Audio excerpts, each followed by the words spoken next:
Grabación de la sesión del día Buenos de días, hoy. profe. Estaba con el micrófono en silencio, estaba amenizando la mañana, estaba empezándola de una buena manera. Aquellos que les guste la buena música, estaba escuchando Winter Sun, la canción de Starchild del primer álbum, titulado Garimaemba. Excelente. A ustedes que les gusta el reggaetón deberían empezar a escuchar buenas cosas. A ver, miremos a ver quién tiene cara de reggaetonero. Uy, John Frey Pero tiene cara de WhatsApp no reggaetonero, es tiene bueno, cara profe. pero que es J Balvin al 100. Para nada, detesto ese tipo de música, la detesto. Ok.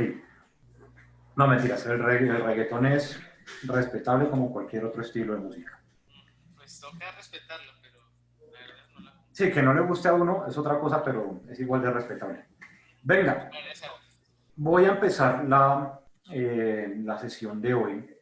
No voy a empezar de una vez con el tema número 4, sino que resulta que anoche me llega un correo de un desconocido porque no hizo da opiniones acerca de lo que, de las clases y demás, pero no tiene la delicadeza de decir quién es. ¿Listo? Entonces eso es lo mínimo que uno le pediría a una persona, es que se presente. Y más cuando está diciendo que en pocas palabras que se está haciendo todo mal. Entonces, pues, no sé si sea de este curso, no sé si del curso de la noche, pero entonces, antes de empezar con el tema número 4, que lo estoy abriendo directamente desde la plataforma, en este mismo momento, sino que el internet no sé en serio qué le pasa. No sé si sea claro o el Cosmos, creo que es más claro que otra cosa, por eso se demora un poco. Entonces, quiero que hablemos un poco de lo que dice este personaje, que se presenta como JH Construcciones. JH Construcciones, ubicada en la calle 180 a 1503 de la ciudad de Bogotá, dirigida a la construcción de obras de ingeniería civil. Uno, como encuentra, pues en Google, le dice a uno toda la información que necesita acerca de algo. Entonces, ya que la persona no se mostró, podemos saber quién es la persona simplemente llamando el teléfono celular que aparece en pantalla. Lo especifico porque me parece un poco feo que en pocas palabras se diga que todo se está haciendo mal y no sea capaz de dar la cara para decir qué es lo que, para poder tener una discusión puntual. Entonces, de muchas de las cosas solo tengo resaltadas las más básicas.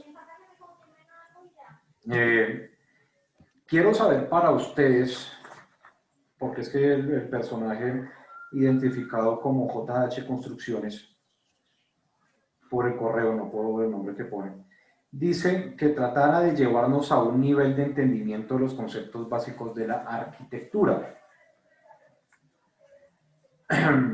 Quisiera saber para ustedes cuáles son los conceptos básicos de arquitectura que no estoy tomando en esta sesión para poderlos llevar a un entendimiento de los conceptos básicos de arquitectura, porque teniendo esto claro por lo que he podido evidenciar en las pocas sesiones que llevamos, me gustaría sugerirle en términos de lo posible tratar de llevarnos a nivel del entendimiento de los conceptos básicos de la arquitectura, ya que todos no tienen el mismo nivel de edad, la diversidad, de diferencia de otras universidades y demás. Quisiera, pues, hablemos acerca de cuáles son los conceptos básicos de arquitectura que no se están tomando. Pues, profe, yo voy a abogar, creo, por todo el grupo, porque hasta el momento, como se lo ha planteado, John Frey, ponte el micrófono mejor. como usted lo ha planteado como método de debate y de integración a los temas, creo que ha sido muy claro porque y igual la materia se llama introducción. Introducción es inmiscuirnos directamente, sin terminología técnica, digámoslo así, pero nos está inmiscuyendo en el mundo de las construcciones. que obviamente en momentos de sus exposiciones es más técnico, nos explica cosas más técnicas, remite a la historia para explicarnos cosas más técnicas, pero si la persona quiere volverse más técnica, que busque un diccionario, porque pues, obviamente para uno aprender tiene que irse directamente a la práctica, y la práctica como tal acá es la exposición que usted nos está dando de todo lo que se ha elaborado durante el tiempo o los puntos principales que tomaron arquitectos para desarrollar la carrera de arquitectura como tal. Entonces, sí, pues si esta persona cree que debe ser más técnico, creo que se equivocó en cuanto a, bueno, ahí se me viene a la mente Marinetti, en la parte del futurismo, que estábamos viendo en la otra clase.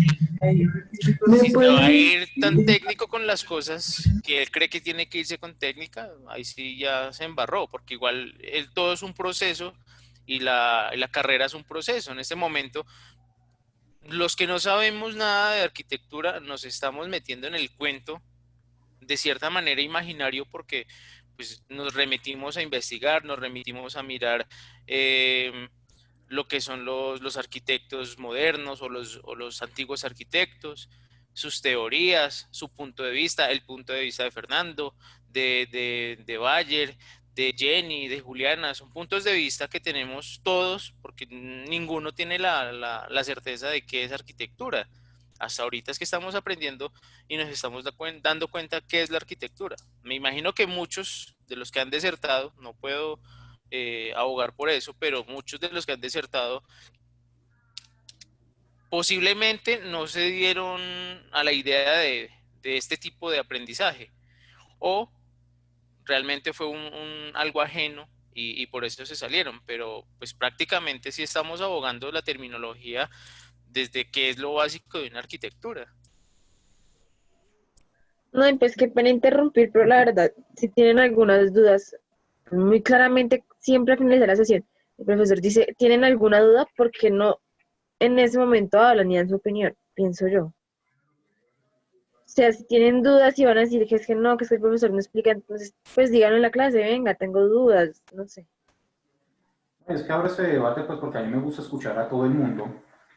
Una vez, una estudiante, que es de las pocas personas que conmigo ha podido sacar un 5 definitiva de todas las personas que han pasado, no soy, bueno, ética en introducción a la arquitectura soy un poco suave, pues porque no los quiero saturar empezando, pero ya una ingeniería industrial en la materia de AutoCAD, los esforcé, los llevé tanto al punto para que aprendieran la vaina, que sencillamente hizo una apreciación ya desesperada, llorando, porque no alcanzaba a presentar, pero presentó todo perfecto, demasiado perfeccionista de pronto ella, que sacó 5 y toda la cosa, pero hasta me dijo que yo era un HP. Es que va a llegar al punto, o sea, todos somos humanos y todos nos saturamos hasta un momento. Yo me saturé en la clase, en la otra clase, porque yo no lo comprendí desde el punto de vista del profesor, sino que lo comprendí desde el punto de vista mío. Y yo fui muy claro con todos mis compañeros desde el inicio. Yo hace muchísimo tiempo no estudio, tengo una estructura educativa en mi mente muy diferente quizás a la que hayan tenido ellos, ¿sí? Entonces yo sí me frustré y tuve, digamos, una elevación de tonos con el profesor, que pues obviamente me disculpé y todo, pero no entendía. Hasta No, ayer que pero los a lo que mismos voy yo, Fred, compañeros... no es el hecho de, digamos, saturarse, porque pues todo el mundo puede saturarse, uno no puede, Ujú, uno no es, ¿cómo es que es monedita de oro para agradarle a todo el mundo? Sino que a mí lo que me gusta y siempre he valorado es que la gente diga las cosas de frente. ujú. Si algo no le parece, dígalo. ¿Qué es lo peor que puede pasar? Que uno le diga, no, le saque la lengua o qué. ¿Qué es lo peor que le puedo hacer? ¿Qué es Echarle lo peor veneno que al le puedo pan, hacer? echarle Todo veneno está al quedando pan. grabado, todo está quedando grabado, todo está cabeza a rajar a esa persona porque no, eso es falto de ético, eso es falto de moral, eso es falto de todo, por decirle, oiga, profe, si hacemos otra cosa, uno porque va a decirle a la persona o tirársele la materia. Yo no entiendo por qué no son capaces de decir la cosa firmada. Iba a decir algo. Profe, Tatiana, sí. Bueno, o sea, respecto a eso, obvio que sí es una falta de todo y de paso, pues, de madurez, ¿no? Entonces, partiendo de ahí, es algo bastante deshonesto y desagradable. Segundo, pues igual, o sea, yo me siento demasiado cómoda con su materia, con su metodología, con su forma de dar la clase. Eh, es evidente que no, por mi lado, yo no siento ninguna improvisación ni tampoco una falta de conceptos o aplicación a esos conceptos debidamente. Entonces, o sea, la forma en que usted ha llevado la clase, la carga temática, todo, pienso que está muy bien montado y que obviamente esto se lo ha dado pues también la experiencia de estos años de docente. Entonces, por mi lado, yo me siento muy cómoda, me siento muy tranquila, o sea, tranquila en el sentido de que estoy aprendiendo con un buen profesor, entonces eso me da mucha más fluidez y me da mucha más garantía de que estoy en el lugar que es. Entonces, es seguir invitando a esa persona que, hombre, o sea, primero tener pues los pantalones de asumir la responsabilidad o simplemente pues hablarle a usted personalmente y decirle pues las inconformidades. Pero en mi concepción, en mi concepto, para mí todo la metodología y el desarrollo de los campos temáticos están muy bien montados. Muchas gracias, Tatiana. Al Con respecto a ese compañero, a tema, partir Gino, del lunes, sí, de 10 a 4 el profesor lo atiende, ¿ok? excelente. Bueno, y además tengamos en cuenta una cosa, JH Construcciones es de un nombre que tenga JH, o sea, John Frey y John Edison. Ah, Pues mi pues, empresa es de panes. Hasta el momento no me he metido con eso, con construcciones ni con nada, porque a duras penas se pero eche es construcción de echar panes. mármol y empañetar una pared y listo. No, Hasta pero ahí. no es construcción de panes. Depende, profe, sí se puede decir. Santiago, eso es Edificaciones. Se hermano, hacen edificaciones en panes, sí, público. claro. No, profe, mira, No, invítelo, no lo quite, por favor. Déjelo que comparta la clase, Santiago. si Solo que algo tengo yo, si algo tengo yo es que todo este tiempo de cocinero he aprendido a ser muy frentero con las cosas. Y como yo le escribí cuando subió la imagen de la forma de mirar, sí le digo, yo soy una persona mentalmente expresiva y físicamente expresiva. Y yo digo las cosas, yo no me quedo. Si yo tengo con qué pelear mi base, yo la voy a montar. O sea, yo le voy a decir por qué y el por qué. Usted va a tener su posición, yo voy a tener mi posición. Y se va a abrir un debate acorde a eso. Pero si yo me estoy equivocando, si yo veo que ya la embarré, ya me quedo callado porque si ya la embarré ya no puedo hacer nada más. Me toca hacer perfecto. borrón y cuenta nueva. Gracias, John Frey. Oiga, Santiago, y es en serio, invite a su nieto a la clase, no lo saque. Es mi hermanito, profe. No, pero invítelo, si él quiere estar acá, invítelo, no lo excluya. Si él quiere estar, no va a entender nada, pero si él quiere estar, invítelo, no lo saque. Listo, profe, sí, señor. Antes lo quería invitar personalmente a que estuviera, no lo saque.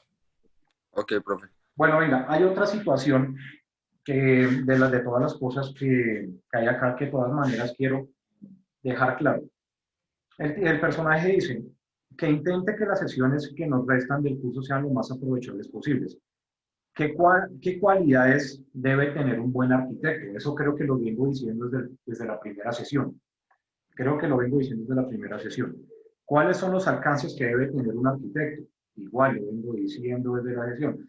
El alcance del arquitecto no tiene límites. No tiene ningún límite. Aquellos que no tengan claro cuál es el alcance del arquitecto, ustedes como arquitectos tienen que saber hasta de medicina, señores, de temas de sanitarios. Tienen que saber cómo, todo lo que tiene que ver hasta con el tema de la buena alimentación. Porque si usted no sabe una buena alimentación, ¿cómo va a diseñar un hotel? ¿Cómo va a diseñar un restaurante? ¿Cómo va a diseñar un centro deportivo? No lo puede diseñar si no sabe acerca de buena alimentación. El alcance el arquitecto no tiene alcance. Así como el abogado no tiene alcance, el médico no tiene alcance, todas las profesiones tienen un campo exageradamente grande que el alcance se lo termina dando uno.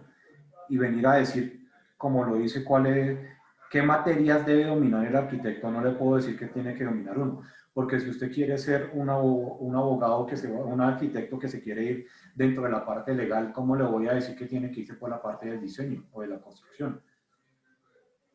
Mire que cuando yo hice la maestría en planeación urbana, la vi con abogados, con ecologistas, con ingenieros forestales, planeación urbana y regional. Es una cosa que iba sumamente extenso el tema. Un abogado, sumamente raro, pero un abogado que tenga que ver con los temas de planeación, son muy pocos los que hay en Colombia y tiene un campo increíblemente grande. ¿Qué materias debe nominar? No debe nominar ninguna. Usted, dentro de su enfoque, ya sabrá qué es lo que quiere hacer a futuro, ya sabrá qué es lo que quiere hacer a futuro y poder enfocarse y especializarse en ese campo específico. ¿Por qué debemos pensar en líneas? ¿Quién dijo que el arquitecto tiene que pensar en línea? El arquitecto no tiene que pensar en línea, el arquitecto no puede ser un ser básico.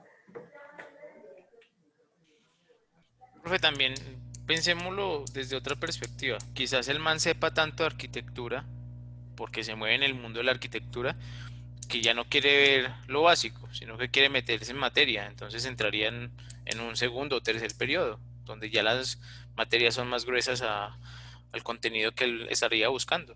Sí, pero es que lo que dice es que quiere saber lo básico. Pero entonces estamos enseñando lo básico, pero esto no le parece lo básico. Bueno, la verdad no entiendo, pero es que de todas maneras, si usted se pone a ver, el arquitecto no tiene que pensar en línea. El arquitecto tiene que ser algo que vaya mucho más allá de una sencilla línea. El espacio no es, listo, el espacio son una gran cantidad de líneas, pero el espacio es el volumen. El espacio, y el espacio no es solamente una línea, el espacio es la interacción social. Y si usted no tiene conocimiento para nada de lo que es la relación social en el espacio, no va a poder pensar en línea porque ni siquiera sabe cómo se comporta una persona. Miren, por ejemplo, los costeños estos que ahorita están en problemados porque le metieron la mano a una pediatra. Entonces, ¿cómo funciona el tema social y cómo ese tema social va a estar enfocado en el desarrollo de la arquitectura? Si usted es una persona que le gusta hacer bochinche, no se puede ir a un punto residencial.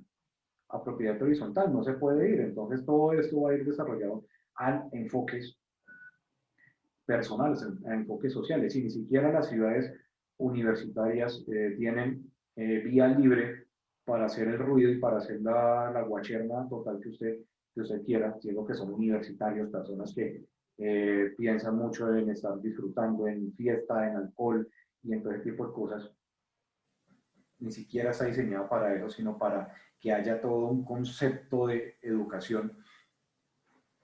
Entonces, el arquitecto no tiene que pensar en línea. No debe pensar en línea. Esto yo creo que también está hacia un personaje que en plena charla de inducción tiró a hacer una pregunta destructora a ver si me corchaba.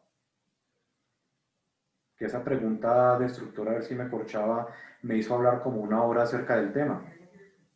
Entonces, pues, esas charlas motivacionales de inducción que siempre decían que no se demore más de media hora para que la gente no se aburra, yo me llevaba hora y media. Empezaba a las 8 y terminaba casi a las 10. ¿Por qué debemos pensar en líneas? ¿Por qué entender y manejar la geometría? Pues cuando quieran ver de geometría, ahí está dibujo técnico y descriptivo. Ahorita no me voy a ponerles a hablar sobre geometría, enseñarles geometría, la escala métrica, el tema de la escalaridad, el tema de la verdadera magnitud, el tema de la proporción áurea, porque si me pongo a hablarles de eso no les hablo de lo que es la arquitectura. Todavía esperemos a que esté la introducción a la arquitectura para poder hablar de eso. Entonces, ustedes me dirán, entonces el personaje dice que viendo pensum de otras carreras, se dejaron materias importantes por fuera, como la geometría, el cálculo estructural básico y la física básica.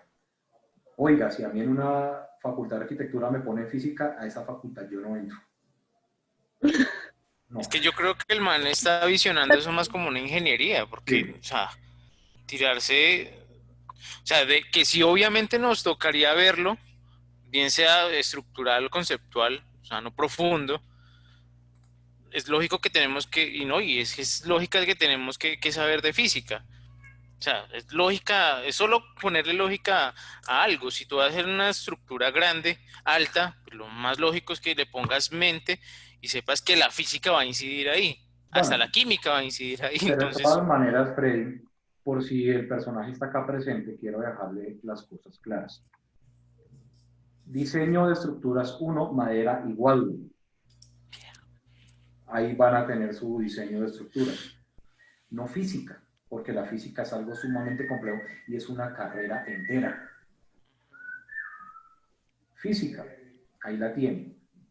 En todo esto que estamos viendo, materialidad, cálculo estructural, geometría, dibujo técnico descriptivo. Tiene todo lo que usted necesita de ver de geometría. Ya, usted cuando empiece a ver temas como AutoCAD, va a entender mucho mejor todo lo que tiene que ver con dibujo técnico y descriptivo. En dibujo técnico y descriptivo usted tiene que aprender a hacer puntos de fuga, sacar... Por ejemplo, ¿ustedes saben cómo se saca un pentágono? ¿Cómo dibujar un pentágono perfecto? ¿Saben cómo hacerlo? Coja el círculo, divide 360 grados, que es lo que tiene el círculo. Espérese a ver que por acá me respondieron algo. Ah, bueno, listo, ya leemos los mensajes de acá. Entonces usted coge el círculo tiene 360 grados, divide 360 en 5 y con el transportador, eso que 5 son 72 y pone cada 72 grados un punto y ahí hace un pentágono perfecto, inscrito en el círculo. Circunscrito en el círculo, empieza a marcar los puntos por fuera del elemento. Ahí está la geometría que usted necesita. ¿Listo? ¿Cálculo? No. Deje ese cálculo porque a mí me nombran cálculo y me dan dolor de cabeza. Matemáticas básicas, por acá el personaje dice, listo. Arquitectos egresados de universidades de renombre no saben dar soluciones estructurales básicas y eso es lo que les estoy diciendo desde el principio. Acá, desde la primera sesión les estoy diciendo, acá van a poder, ustedes van a ser los principales maestros como lo es el significado del arquitecto, principal maestro. No saben cómo interactúan y se comportan diferentes elementos y materiales de construcción, materiales de arquitectura, construcción 2. El tipo dice que vio el pensum muy detenidamente, pero no, la verdad es que no lo vio. No lo vio, o de pronto estamos en otra, está pensando que está. Entonces, de pronto cree que está en otra universidad, se equivocó de pronto de universidad el personaje. Eso Materiales sí iba a decir yo, profe. Si tanto le disgustan las materias en la universidad, qué pena, la verdad. No creo que se va a decir, pero entonces pues salga y busque otro, si ve que no le gusta. No, pero es que no es el hecho, es que el personaje O sea, cree es que se equivocó de universidad cuando vio, mire, construcción 4, acabados arquitectónicos. No entiendo dónde, me dice, lo digo por si está acá y no quiere dar la cara. Es donde dice que no vemos todo lo que tiene que ver con materiales de construcción, si acá le dedicamos materias a materiales de construcción, a geometría, a cálculos estructurales de lo que le compete al arquitecto. Colombia es uno de los pocos países donde no se tienen en cuenta estas materias fundamentales para formar un buen arquitecto. Ok, Colombia no forma buenos arquitectos. A mi modo de vista, eso es lo que está diciendo. Si el personaje está acá presente, acá sí, con todo el dolor del alma, le puedo decir que Buenos Aires tiene unos créditos, unos modelos de educación bastante interesantes para extranjeros, lo mismo Australia. y Canadá recibe profesionales, personas que quieran estudiar colombianas con los brazos abiertos. ¿Por qué? Porque el colombiano es genial. El colombiano no es como, bueno, los que saben de educación, de producción y toda la cosa, ven a los colombianos como lo que verdaderamente es, como un personaje demasiado bueno para trabajar. Y a esos personajes les encanta llevarse colombianos. Entonces, esa sí sería una invitación para que analice becas en el extranjero donde en realidad hayan procesos buenos de arquitectura. ¿Listo? Profe, qué pena. Además, en Canadá, si se quiere ir bien, puede, si encuentra una área o una carrera donde esté en demanda y así más rápido puede conseguir un trabajo. Y allá además que la gente ya no quiere ni trabajar ni nada. Por eso se llevan tanto personajes de Sudamérica. Porque esos personajes, además que usted ve en Estados Unidos, un personaje de estos se puede estar ganando un mínimo, pero ahorra plata como loco. Y manda dólares, que un dólar son 3.700 pesos, y acá se convierten en oro esos berracos dólares. Listo, perfecto. Entonces, si estaba acá el personaje, lo invito a que dé la cara y podamos abrir un tema de conversación entre todos para poder entender cuáles son sus molestias y demás. Profe, que Diego tiene problemas con su internet, entonces se está conectando y desconectando a la vez, para que tenga en cuenta. Y que no es él. Ok. Entonces, vamos a tema número 4, ahora sí. Profe, las exposiciones de los chicos. Ay, pero es que si no me acuerdan, me dejan Y hablar todos. carreta. Ya me puse ya media hora hablando carreta. Ustedes, por favor, colaboren. Pero una carreta chévere, profe. Es una carreta chévere e interesante. Bueno, no se le olvide, señor Bayer, que espero nuevamente su exposición bien jalada y bien hecha. O sea que estamos con Edixon, ¿con quién más? Yo, Conmigo, presidente. profe. Listo, Santiago, Edixon y Steven.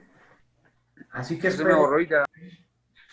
hoy la saqué del estadio porque la vez pasada casi me hace llorar usted.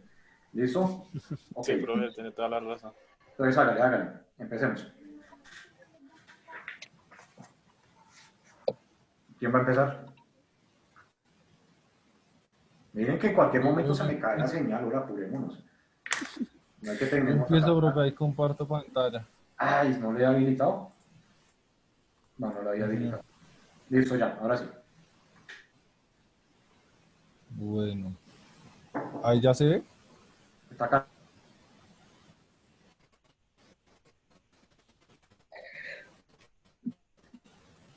Espere, regáleme un segundito. Ya le presto. Ahí ya. Sí, ahí ya Sí, ya se se ve. ve. Ahí se ve.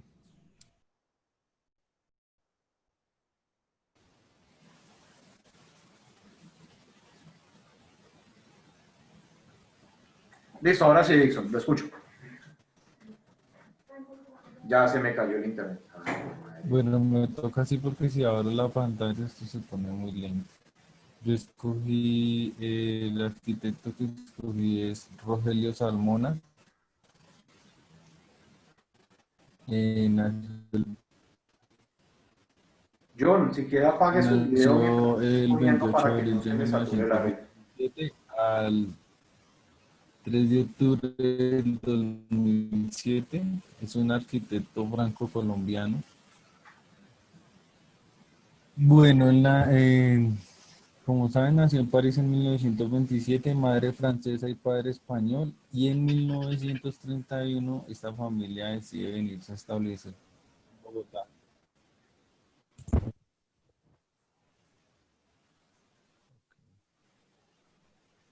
Detener video. Ya. John, apague su video para que cargue más rápido. Se salió John.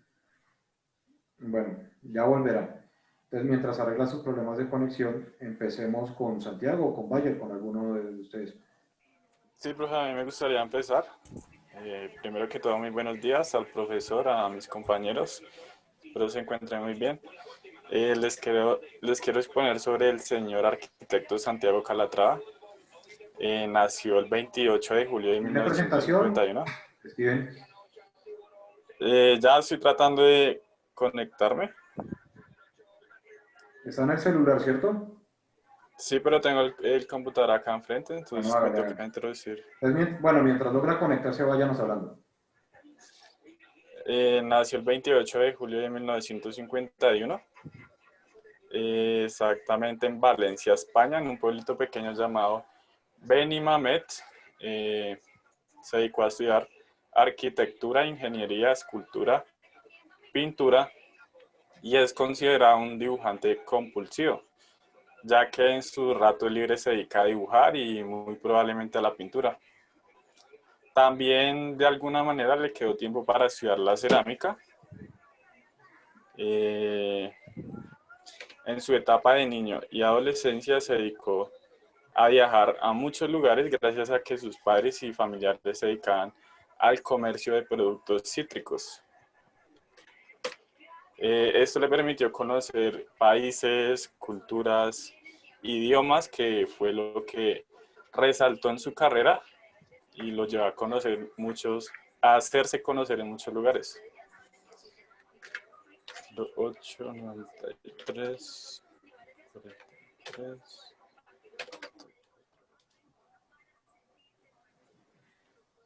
Estudió arquitectura en la Universidad Politécnica de Valencia. Tuvo un diploma de ingeniería en EIT de Zurich. Pues la verdad esta información no la puedo asegurar porque él en un video que más adelante les voy a mostrar dice que estudió ingeniería en la misma universidad. Bueno, entonces fue galardonado en su país de origen con el Premio Nacional de Arquitectura el año 2007. Santiago Calatrava es considerado una de las 100 personas más prestigiosas en el mundo. Ya le transmito la pantalla. 271, 238. Ahí ya estoy tratando de conectarme.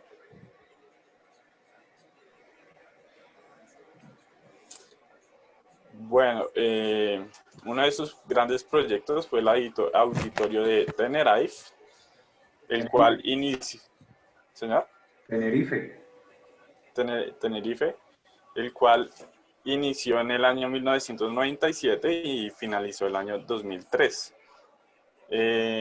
Su área de construcción es de 23.000 metros cuadrados, está ubicado en Santa Cruz de Tenerife, Canarias, España. Está postulada entre la denominada arquitectura tardomoderna a finales del siglo XX. Se trata del monumento más importante de todas Canarias. Es una de las principales atracciones turísticas de Tenerife. Tenerife, perdón. Estoy tratando de conectar esto, pero está más lento. No, ya fresco, siga, no se estrese. Bueno, ese sería uno de sus proyectos. En realidad, él ha realizado muchísimos proyectos. Es más pedido que los domicilios Rappi. Bueno, el siguiente de sus proyectos se llama Estación TGV de Lyon Saints, no sé si lo pronuncio bien, que inició en 1989 y finalizó en 1994. Su área de terreno es de 5.600 metros cuadrados, ubicado en Lyon, Francia, llamada inicialmente Estación de Sátolas. Es la terminal de los trenes TGV que conecta el aeropuerto con la ciudad de Lyon. Está compuesta por materiales como el hormigón y acero. De hecho, este personaje se basa en sus obras, se basan en materiales como el hormigón y el acero, ya que permiten una breve flexibilidad y esto le permite dar sus acabados casi que perfectos, aunque estuve viendo un documental donde a este señor lo critican mucho porque la mayoría de sus obras tienen falencias, como goteras, sí, tienen sus defectos, digámoslo así. Pero sin embargo no deja de ser una de las personas más prestigiosas en el mundo. Continuaría con uno de sus siguientes proyectos, que es el pabellón Quadraxi, que es el Museo de Arte de Milwaukee. Su año de construcción inició en 1996 y terminó en 2001. Su área de terreno es de 13.197 metros cuadrados. Está ubicado en Milwaukee, Wisconsin, Estados Unidos. En 1994, Santiago Calatrava fue elegido para diseñar el Museo de Arte de Milwaukee, su primera construcción en los Estados Unidos. Nuevamente está compuesto por materiales como el acero y el hormigón, pero esta vez blanco, que contrastan a un barco. Como había dicho anteriormente, este personaje, gracias a que sus padres y familiares se dedicaban al comercio de productos cítricos, esto le permitió realizar la mayoría de los viajes en barcos y aviones. Esto pues le ayuda a tener una cosmovisión de muchos lugares, muchos objetos, cosas, digámoslo así. Más adelante, la mayoría de estas cosas que les llamó bastante la atención, la representó en la arquitectura, como aves, esqueletos, barcos, como podemos ver en la estación del Museo de Arte de Milwaukee. Pero no me dejó mostrar.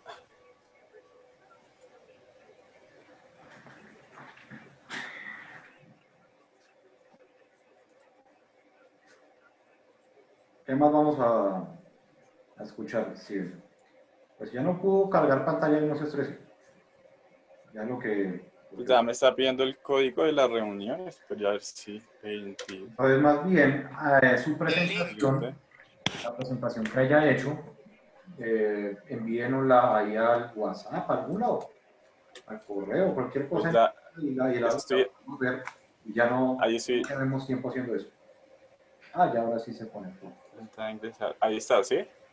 Ya le estoy permitiendo que se una. Perfecto, profe.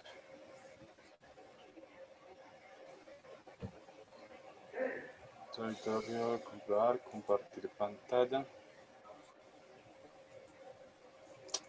Compartir.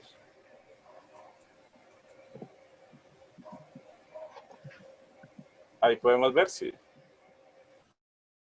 Ya está cargando.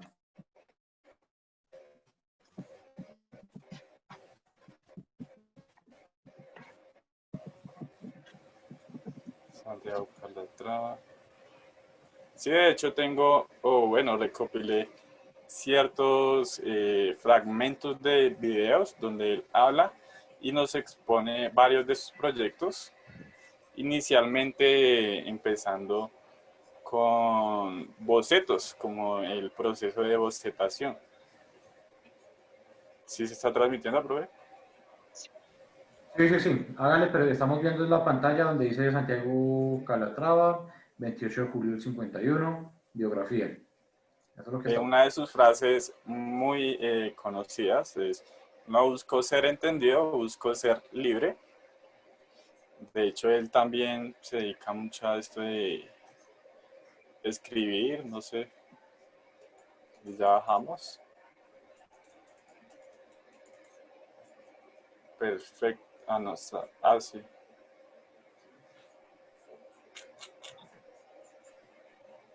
Está un poco lento, pero la idea es que puedan ver la mayoría de sus proyectos. Acá está la inicial. Envíalo al WhatsApp. Ahí no se puede ver. Al WhatsApp, al correo, donde quiera, envíelo. Para que todos lo puedan ver con calma y puedan ver qué fue lo que hizo usted. Quizá el auditorio de Tenerife, no sé si puedan ver Tenerife. bien. Tenerife. Como podemos ver inicialmente su boceto. finalmente podemos ver la obra pues ya concluida.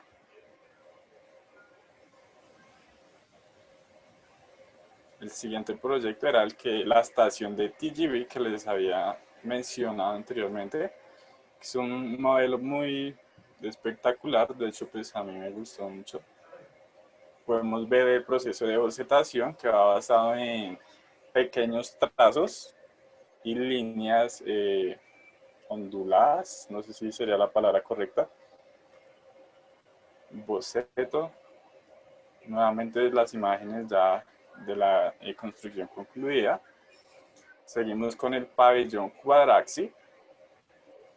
También podemos ver su boceto, gracias a que este señor estudió la escultura y la pintura,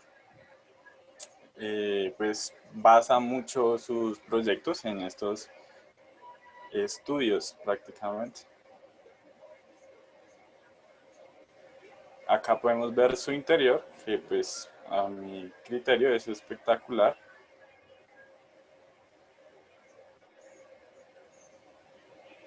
También podemos ver uno de los puentes que ha concluido, que es el puente del Alamillo. Voy a aumentar el zoom. Podemos ver inicialmente su boceto, proceso de bocetación, y ya la construcción concluida. Esta obra dice que no fue realmente terminada porque realmente la idea era complementarlo como con otro puente, pero por razones de dinero, si no estoy mal, no lo pudieron concluir completamente. Entonces la opinión sobre este proyecto es que no está realmente concluido. Bajando encontramos un Turning Torso, que es una edificación basada en la anatomía humana, en el movimiento, no sé cómo será la palabra correcta, pero podemos ver un torso, una inclinación de esta edificación que inició en el año 2001 y terminó en el año 2005. Su área de terreno es de 13.000 metros cuadrados. Está ubicada en Malmö, Suecia. Podemos ver su proceso de bocetación. De hecho, me gustaría poderles compartir los fragmentos de videos que saqué para que podamos entender mucho más sus obras. Acá encontramos otro muy importante que es el Complejo Olímpico de Atenas, que inició en el año 2002 y terminó en el año 2004. Su área de terreno es de 105 por 70 metros. No sé si las medidas son correctas. Bueno, la ubicación está en Atenas, Grecia. Podemos ver uno de sus bocetos. Y la edificación concluida, que pues también es muy espectacular. Seguimos con el edificio Ágora. Pues en uno de los documentales que vi sobre eso, es que este también tiene pequeñas falencias y las personas la criticaron demasiado porque invirtieron mucho dinero en esta edificación y no les pareció algo de buena inversión, ya que pues es más como para cumplir un capricho de este arquitecto. Es un edificio Ágora. Su construcción inició en el año 2005, se concluyó en el año 2009. Su área de terreno es de 4.247 metros cuadrados. Está ubicado en Ciudad de las Artes y las Ciencias de Valencia. Bueno, en realidad pues llevo hasta ahí esos proyectos. No sé si el profesor me dirá si debo agregar más, pues son muchísimos de verdad. Voy a compartir los fragmentos de video. No veamos fragmentos de video porque nos demoramos demasiado. Listo, profe. Pero entonces, Ahí va bien, solamente que todo ese texto que usted le pone ahí, métalo más como, o más a opinión personal, o más de propio desarrollo y no tanto copy-paste. ¿Listo? Métale menos. Listo, profe. En cuanto al proyecto del material reciclable, pues me tocó hacerlo individualmente, ya que mi compañero tuvo que aplazar su estudio. Entonces, pues ahí voy terminándolo. No ¿Cuál es el material? estoy... Sí, señor. ¿Cuál es el material? Ya se lo muestro, profe. Reciente. Ah, de las pilas, perdón. Pilas, ok. ¿Y qué averiguó? Bueno, la pila es un generador portátil de energía eléctrica obtenida mediante la transformación de energía química. Acá no sé si pueden ver las imágenes. Pues estoy terminando ¿Cuántos este tipos de proyecto. pila hay? Hay, bueno, en realidad están basadas más como en sus componentes, ¿sí? Por lo menos hay unas pilas que están compuestas por dióxido de magnesio y zinc, y las comunes que podemos ver y tener en nuestra casa, como las pilas AA, AAA, están compuestas por zinc y carbono. Pero de hecho hay muchas más. Yo me refiero a estas pilas pues, que vemos o tenemos a nuestro alcance. Y nosotros no tenemos a nuestro alcance las pilas que tienen mercurio. Sí, pues no sabría cuáles serían Por exactamente. eso, No sé si puede ser. analice bien el tema y tiene que volverse un duro en el tema. ¿Listo? Sí, Steven, señor. para poder hablar con propiedad de eso. Acá podemos ver sus inicios de cómo se fueron descubriendo, empezando por el señor Luigi Galvani, que fue un europeo físico. Permítanme un momento. Bueno, no. Steven, paremos ahí que nos ocupamos mucho tiempo. Ya llevamos casi Sí, media, es algo bastante extendido, sí, señor. casi media hora con su exposición. Pero entonces, Steven, no se centre solamente en un tipo de pila, sino en todos, para poder entender el verdadero alcance de. ¿Listo? Todos los tipos de pila, las características, modelo, sus partes y demás, para poder entender el alcance del problema. ¿Listo? Ah, listo, profe. No sé, me gustaría recibir su opinión sobre si debería agregar algo más. Permítanme acá y la reduzco para que se pueda ver. Ya le estoy diciendo, todos los tipos de pila, sus características para poder entender el problema en su total magnitud. ¿Listo? Porque ahí solamente, según lo que veo, se está centrando es en la que usted le mete al control remoto, pero hay muchísimos otros tipos de pila. ¿Listo? Ok, Para sí, poder señor. entender el problema en su totalidad, tenemos que analizarlo en su totalidad. Ah, listo, profe. Sí, de hecho no me extiendo más porque es muy extenso. Y nos metiéramos solamente con un plástico. Cuando Profe, las botellas vienen en muchos tipos de plástico. tengo una pequeña duda. No me quedó claro. Bueno, aparte de esta exposición, me dijeron que debo hacer un pequeño proyecto. No sé cómo en realidad sería sobre las pilas. Yo tengo equipos de computación, ¿cierto? Sí, señor. Entonces, al yo tener equipos de computación, tengo que conocer bien todo lo que gira alrededor de un equipo de computación. Los equipos de computación tienen pilas de las redondas tipo reloj. Los equipos de computación tienen muchísimos elementos, que todos los elementos son bastante contaminantes y no son fáciles de deshacernos de ellos. Entonces, con todos esos equipos de computación que se van deshaciendo, que se van reciclando, ¿yo qué tipo de proyecto o qué situación voy a plantear para poder hacer un aprovechamiento, un correcto reciclaje de esos equipos?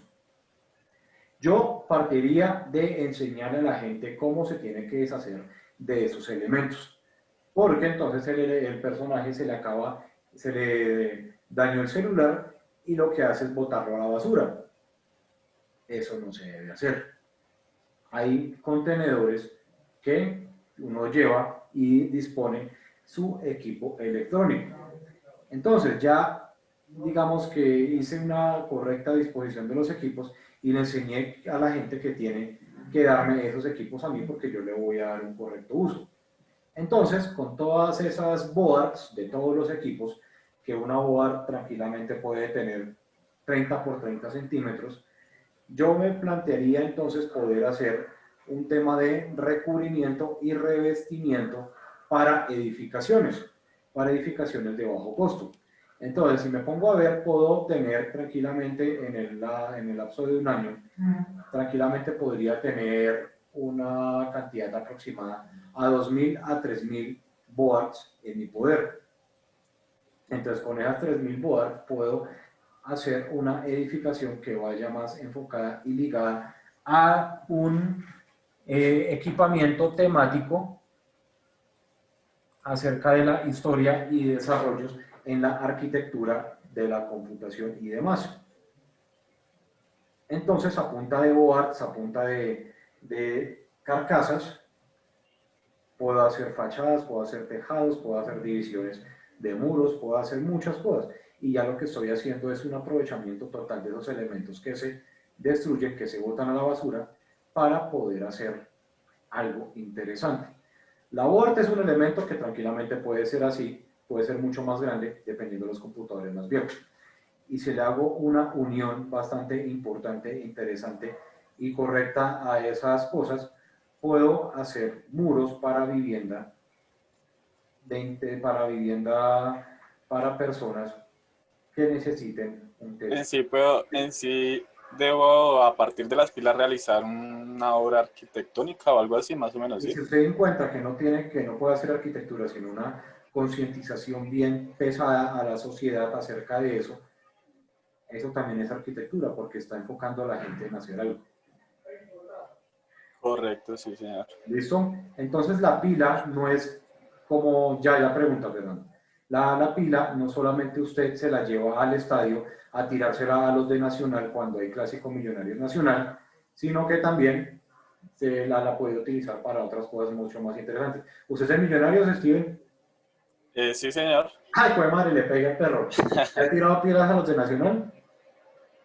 No, tampoco hasta allá. Eso ha fallado como barrista, definitivamente. Listo. No, yo nunca le he tirado pilas a nadie. Mentira, yo sí una vez tiré pilas, pero ya no me acuerdo a quién. Pero bueno, déjelo así. Déjelo así. Entonces, y también, por ejemplo, usted podría decirle a la gente, empezando por un punto, de que no se metan a las pilas a la boca, que la saliva no recarga pilas, carajo. Y lo único que está haciendo es Okay. De hecho, por acá tengo una recomendación muy pequeña de que los usuarios deben tratar de elegir las baterías que presentan índices bajos de cadmio, mercurio o plomo. No nos confiemos del tamaño, las de botón, que son las que encontramos en los controles, a pesar de parecer las más inofensivas, son en realidad las que más contaminan. De eso, ahí tiene mucha información. Coja esa información y mira a ver qué es lo que mejor puede hacer para hacer algo. Sí, Hacer algo. sí, ya estoy trabajando en organizar mis ideas. Sí, señor. No solamente es líneas, puntos, sino sociedad.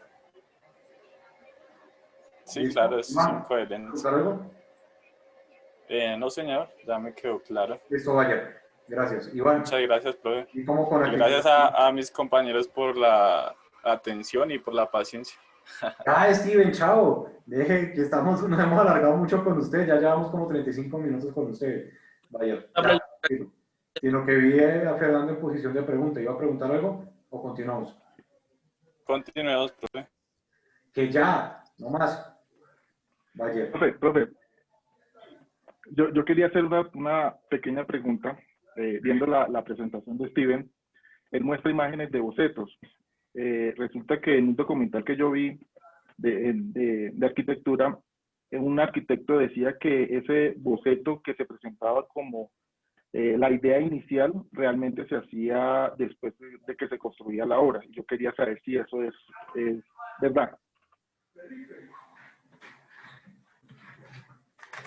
En los documentales que vi y lo que estuve indagando sobre este señor, el primero coge fragmentos de cosas, digamos, coge una llanta, la plasmó y a raíz de esa llanta plasma más cosas y en eso concluye una estructura. Listo. O sea, Listo. primero Entonces, da la para bocetación y después. responder, esto ustedes lo identifican como que,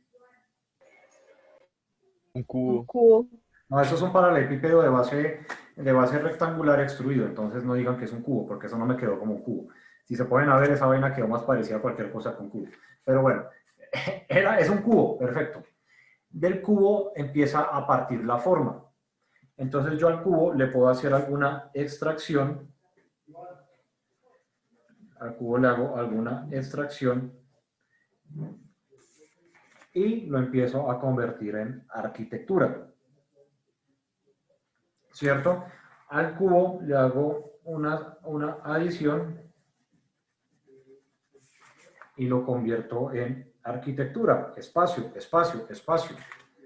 Un boceto lo ayuda usted a llegar a la finalidad del espacio. Si usted se pone a ver, por ejemplo, los de Saja, qué mamarracho tan horrible.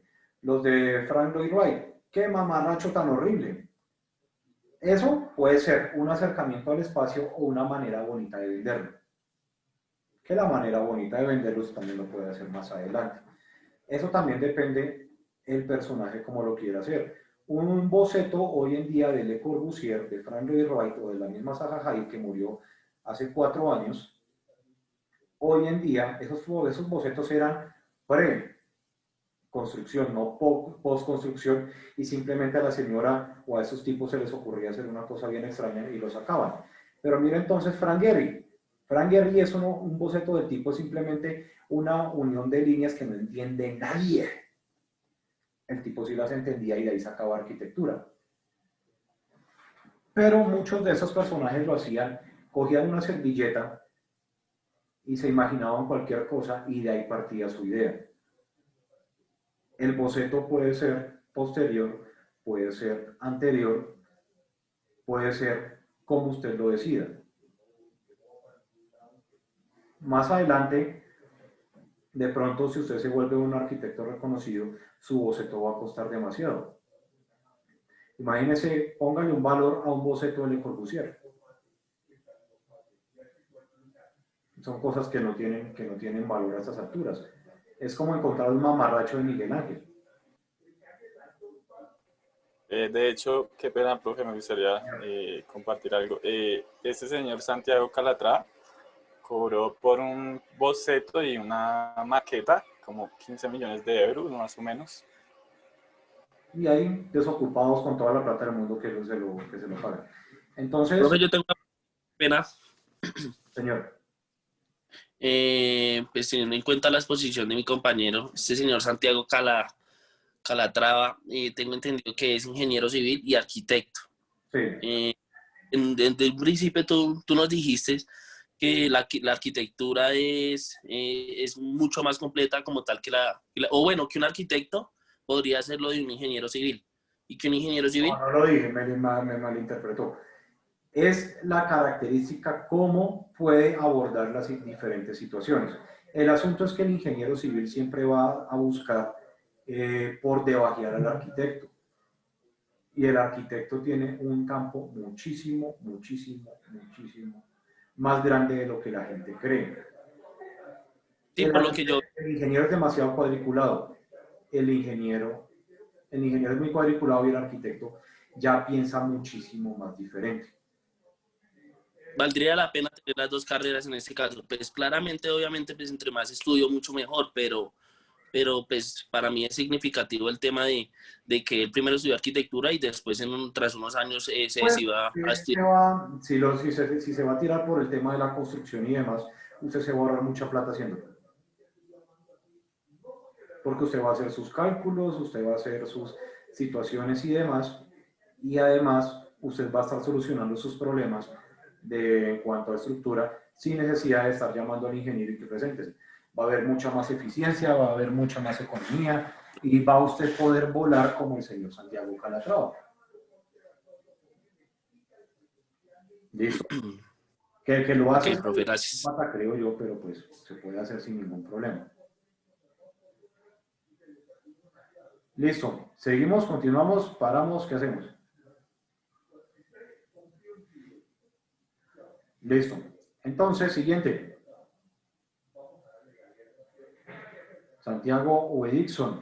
Edixon, cuando vaya a empezar su exposición, quita la cámara para que no le recargue la red. ¿Quién sigue? Listo, profe, ahí voy a compartir pantalla otra vez. Ya no sigue. Y si ve, Steven, que tiene mucho para dar, solamente tenía que tener confianza en usted. Y muy bueno. Sí, señor, y organizar mis ideas como su merced me ha dicho. Listo, gracias, vaya. Listo, Edixon, hagámosle. Bueno, es un arquitecto franco-colombiano. Rogelio Salmona fue el que escogí. Le vamos por este lado.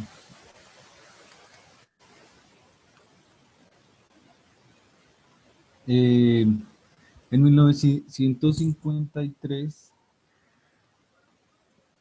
perdón, me pasé. Sí. Más fluido, Edixon, más fluido. Nació en París en 1927, madre francesa y padre español. En 1931 esta familia decide viajar a Bogotá y se establecen acá definitivamente. Rogelio finaliza sus estudios de bachiller en el Colegio Liceo Francés de Bogotá. Aquí tengo una foto del colegio. Luego comienza sus estudios en la Universidad Nacional, dura solo 3 semestres. Por los disturbios del 9 de abril de 1948, lo del llamado Bogotazo, él decide viajar a Francia, donde ingresa a trabajar en el taller de Le Corbusier durante casi una década. Allá comienza él, pues, a ver todos los temas de arquitectura y un aprendizaje muy profundo. Luego de estar estos 10 años en el taller de Le Corbusier, gracias a los aprendizajes que tuvo, pues él decide comenzar a viajar. Entonces viaja al sur de Francia, España y norte de África, interesándose por la arquitectura de sus maestros Le Corbusier y Pierre Francastel. Están las fotos de ellos. Ya en 1958, después de viajar y de tener un concepto de qué quería de desarrollo, entonces viaja acá a Colombia y se encuentra pues con sus amigos Hernán Viejo y Guillermo Bermúdez, que fueron ingresados de la Universidad Nacional de Arquitectura. Entonces pues habla con ellos y comienzan a desarrollar proyectos, aunque él desde Francia seguía desarrollando proyectos con ellos, ayudándoles, dándoles conocimiento de lo que iba aprendiendo allá. Pues entre los colaboradores de Le Corbusier fue uno de los más destacados de la arquitectura moderna y contemporánea latinoamericana. Candidato en el 2007 del Premio Pritzker de Arquitectura. En 2003 ganó el prestigioso premio de Alvar Aalto, otorgado por la Asociación Finlandesa de Arquitectos. Sus obras se caracterizan por estar fuertemente ligadas a las raíces latinoamericanas y a su contexto urbano. Presenta un amplio uso de ladrillo, hormigón, agua como elemento conector mediante canales, espejos, piscinas y estanques. Todas estas características él las aprendió pues allá viajando en esos países. Estaba el Museo de Arte Moderno de Bogotá. Está aquí la Biblioteca Virgilio Barco, donde vemos todo el tema de paisajismo, de esta forma como tipo caracol. Él se metía mucho en el tema natural también. Solo voy a dar características de esta, del resto son imágenes. Para la construcción tuvo en cuenta espacio público que considera el uno con el otro. ¿Cómo así considera el uno con el otro? Que él no le gustaban los lugares encerrados, odiaba los lugares encerrados. Él siempre dice que el entorno tiene que irse desarrollándose con el proyecto que esté haciendo. Él no le gustaban los lugares encerrados. Él diseñó presenta una estructura circular, tiene 3 pisos, sin embargo desde el exterior luce como una estructura de baja altura. En otra característica, un sistema de rampas internas y externas de ascensos leves permite la comunicación de sus diferentes espacios, prolongándose al exterior para ofrecer un recorrido placentero por terrazas interconectadas que permite a los visitantes tener una vista panorámica de la ciudad. Sus techos están cubiertos por baldosas cerámicas que evocan las ánforas de la cultura precolombina. Su presupuesto fue de 16 mil millones de pesos para un área total de 38.816 metros cuadrados y una área construida de, si se cuenta con 150.000 volúmenes de libros, tabletas, libros digitales y material audiovisual. Acá vemos otras imágenes. Están las torres del parque. En las torres del parque identificamos bien lo de lo que él hace con el entorno, porque cuando estamos cerca de estas torres vemos mucha parte en ladrillo, o sea, donde podemos caminar y compartir con el entorno.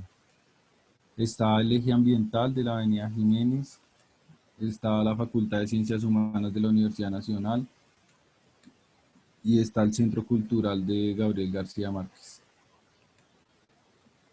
No, y por último los premios. El Premio Nacional de Arquitectura, el Premio de Príncipe Claus, la Excelencia en Diseño, el Premio Lápiz de Acero, con decoración a las Artes y Letras, con decoración Gran Orden Ministerio de Cultura, Medalla Manuel Tolsa de la Universidad de México, Doctor Honoris de la Universidad Nacional, y era apodado como el transformador de ciudades. Murió de cáncer en el 2007 a sus 78 años. Listo por ese lado, profe. Ahora mi tema fue el Icopor. Bueno, el Icopor es un tema interesante porque pues afecta mucho a nuestra sociedad. ¿Qué es y para qué lo estamos usando? Entonces, el icopor es un material llamado poliestireno expandido, el cual se compone principalmente por aire y partículas de petróleo que se calienta y se expande. Este material lo usamos en las comidas que nos envían a domicilio, además de usarse para servir café en muchos lugares. Este material se usa para jardinería, construcción, agricultura y para otros trabajos, para trabajos de colegio. Además. Hablemos las cosas generales, que hoy todavía hoy no es revisión del tema, solo hablemos cosas generales para...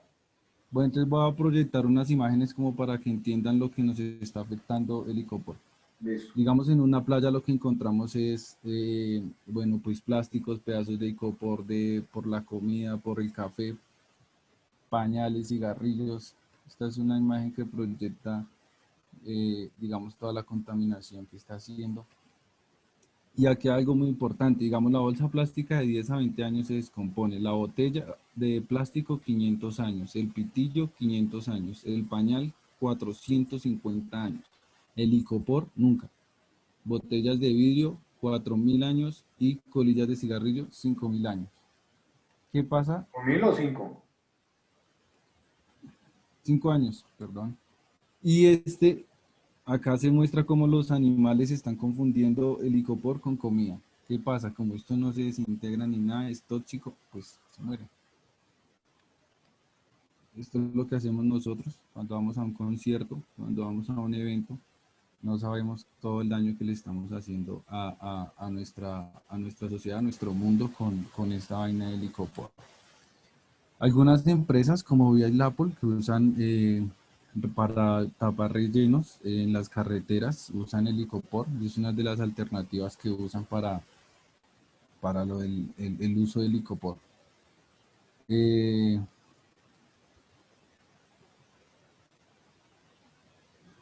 Bueno, hay una de las características. Ya dejemos acá, terminamos de analizarlo del icopor, pero entonces su producción también es importante que la analice.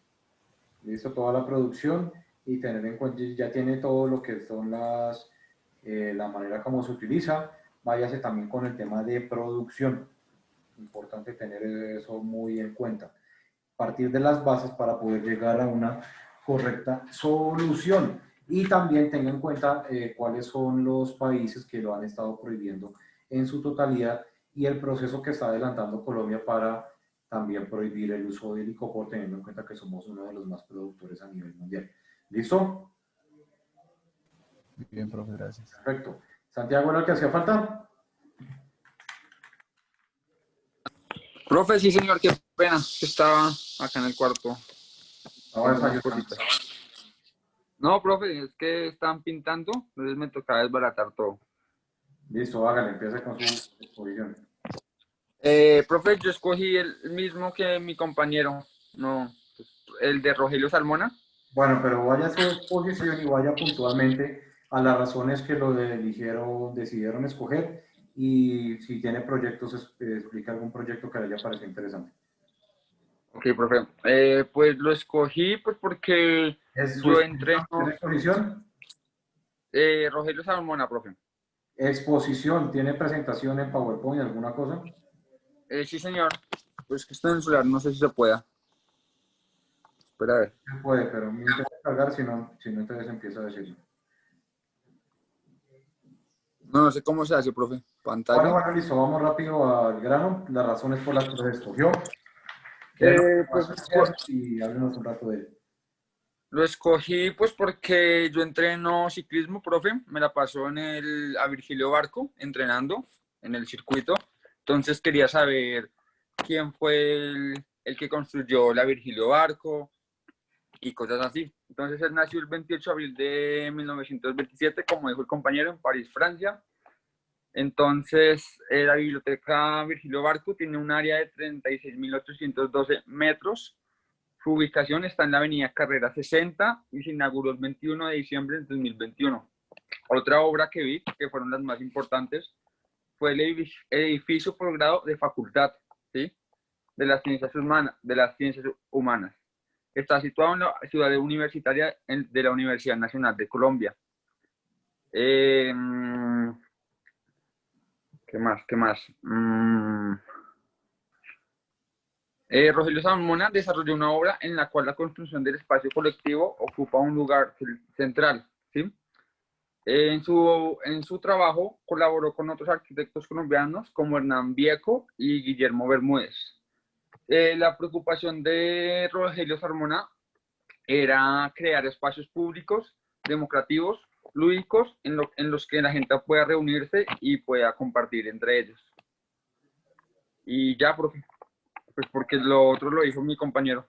Entonces, no. Listo, ¿y de material que tiene?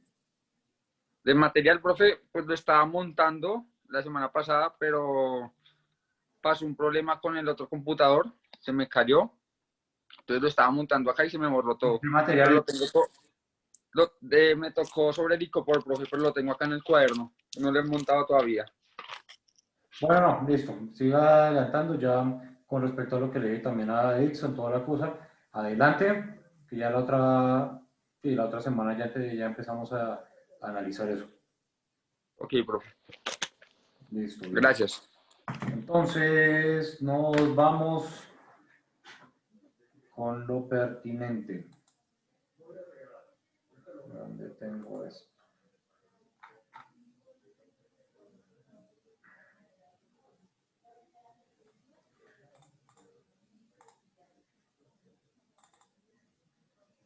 Listo. Vamos a hablar sobre diferentes arquitectos. Vamos a empezar con Ludwig Mies van der Rohe.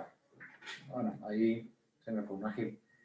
Pero bueno, en todas esas presentaciones ustedes van a encontrar en la parte de abajo un link donde van a poder entrar a donde se sacó la información de la edificación. ¿Listo? Acá ustedes van a encontrar más edificación, van a encontrar más fotos, van a encontrar muchas más cosas. Pero entonces vámonos con el edificio formulado por el señor Mies van der Rohe, un edificio que su desarrollo fue entre 1970 y 1973. El edificio IBM. Entonces, si ustedes se acuerdan más o menos de la época, de lo que sucedió en la época y demás, fue un tema de crecimiento bastante fuerte en todo lo que tenía que ver con temas de equipo de computación. Entonces, una de las marcas que llevaba la parada en eso era IBM. ¿Listo? Entonces,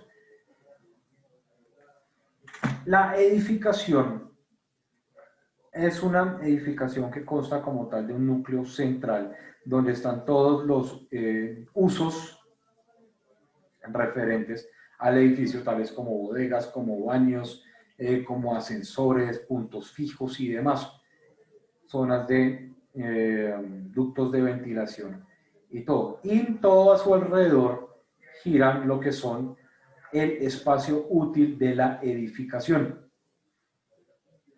Una edificación que se centraba más que todo en el uso de oficinas. Oficinas son espacios amplios que le daban la oportunidad a la arquitectura de modificarse según el espacio que se necesitara.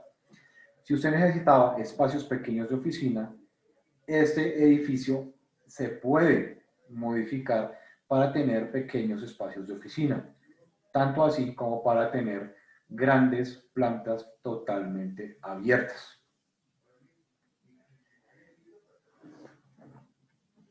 Fachada totalmente en vidrio, con una primera planta que responde totalmente a su entorno urbano. Un primer piso y unas características de edificación que responde a su entorno urbano. Se me olvidó dónde es que está ubicada, espérenme un segundo, en Chicago, ya. Chicago, Estados Unidos. Entonces, permite en primer piso una permeabilidad bastante interesante entre lo que es lo exterior y lo interior. Cuando hablo de permeabilidad, me refiero a esta situación que ustedes ven acá, donde por su estructura en columnas perimetrales, como lo habíamos visto acá, no había hablado del sistema estructural, un sistema estructural compuesto de columnas perimetrales y centrales que permiten tener un espacio totalmente abierto, donde este sistema estructural lo que permite es hacer un tipo de galería bastante interesante en el primer piso, donde usted puede interactuar entre lo urbano, lo público y lo privado. Usted se da cuenta acá que es totalmente abierto, teniendo una separación bastante interesante entre lo que es lo público y lo privado por medio de una gran fachada en vidrio. No se cierra, no se evita ese contacto entre el interior y el exterior y le da una sensación a la gente de interacción entre el edificio, entre lo interno y lo externo. Fachada en vidrio, con una estructura metálica bastante básica, sin tanto lío, y se marca también lo que es la monumentalidad y la transición entre el espacio, entre la construcción un poco más sólida como el edificio que vemos acá al lado y ya un poco más abierta que es la posibilidad de permeabilidad visual que permite el vidrio. Además, como ustedes lo ven ahí, está marcado, está ubicado en un sector bastante importante, dándole el frente total al río. Entonces, viene el río y se marca en un lugar bastante importante que es donde llega el río y da un giro. Tenemos que tener en cuenta una cosa que vamos a ver pues mucho más adelante, que es en la ciudad de Chicago empieza un desarrollo como tal que fue la denominada Escuela de Chicago. La Escuela de Chicago, donde toda esa Escuela de Chicago le dio la apertura a la arquitectura y dio la posibilidad y obligó a la gente a inventarse nuevas maneras de comunicación vertical y aparece el ascensor. Antes de todo esto teníamos que la comunicación vertical era solamente era comunicada por escaleras y las edificaciones no eran muy altas. La Escuela de Chicago, con el uso del concreto, del acero y demás, donde está ubicada esta edificación, aunque la Escuela de Chicago, tengamos en cuenta que fue casi 80 años antes de este edificio, o un poco más, dio la apertura en Chicago a lo que era la construcción de rascacielos. Estamos en la ciudad donde empezaron como tal los rascacielos. Y IBM, con su jerarquización estructural, hizo una gran edificación marcada también por colores, por un color que marca, el negro es, se me olvidó el significado del color negro, es la elegancia, ya, esta es la palabra que estamos usando, elegancia y sofisticación. Y IBM, al ser una de las marcas de las empresas, de las multinacionales a nivel mundial más reconocidas en su época, estaba buscando mostrar elegancia y sofisticación. Y lo marca con el edificio, con la propuesta generada por el arquitecto Mies van der Rohe para esta propuesta. Entonces tengamos una cosa, el edificio no solamente es, como nos mostraba Steven, una hermosa obra de arte, como las propuestas de Santiago Calatrava, sino también es la manera como me estoy comportando con el contexto. La manera como me estoy comportando con el contexto inmediato y no tan inmediato, y cómo estoy respondiendo a por ejemplo, en este caso, una estructura ecológica principal con un elemento de tal jerarquía en el margen del río y todo su desarrollo interno arquitectónico. Algo sumamente básico, pero algo sumamente funcional. Ok, entonces pasemos a la casa Farnsworth del señor Mies van der Rohe. Entonces esta señora, la señora Farnsworth, le pide la construcción de la casa. Hay también algunas teorías que dicen que el tipo tuvo una aventura con la señora, por eso la señora casi no le paga la casa, la señora entonces esa casa después no era lo que quería, no se la quería pagar a Mies van der Rohe, tuvieron problemas, fueron a donde el juez le dijo, páguesela y no friegue, y se la tuvo que pagar. Porque además que esta casa tuvo unos sobrecostos bastante elevados en el desarrollo de su construcción. ¿Y qué es lo que pasa con la casa Farnsworth? Si ustedes se dan cuenta, la casa Farnsworth, venga a ver si tengo una foto por acá, ya, está elevada del piso.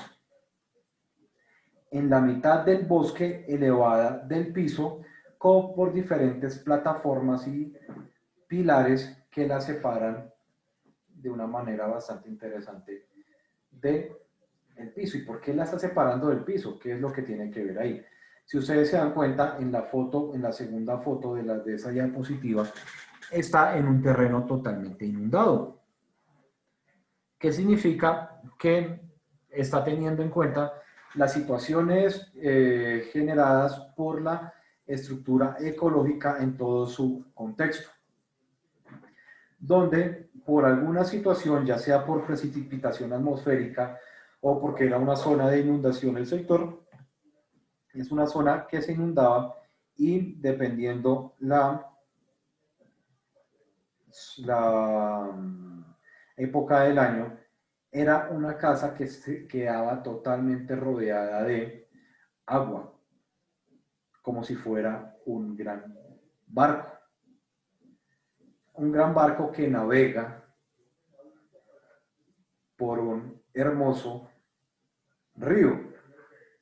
Entonces esos pilares la separan y todo su desarrollo arquitectónico gira alrededor del vidrio. Vidrio que, como ustedes pueden ver acá, las divisiones del espacio están totalmente definidas por unos pequeños muros. Bueno, acá lo podemos ver. ¿Sí? ¿Quién es?